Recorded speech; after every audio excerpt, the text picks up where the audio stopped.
宋书 PG 1103列传第27谢灵运 PG 1103谢灵运，陈郡阳夏人也。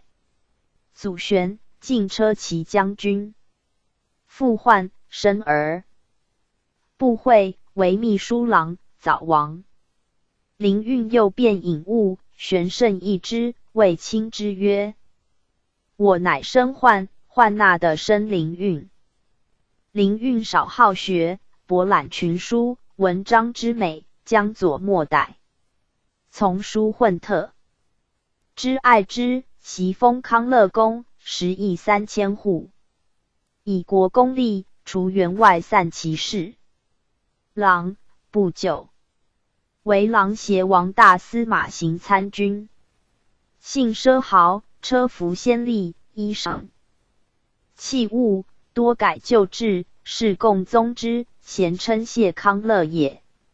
辅军将军刘义正，孤蜀，以为济世参军。义正将临，又以为魏军从事中郎。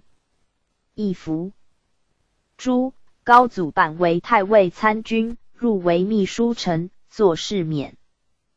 高祖伐长安，骠骑将军到连居守，版为资议参军，转中书侍郎，又为世子中军资议、黄门侍郎。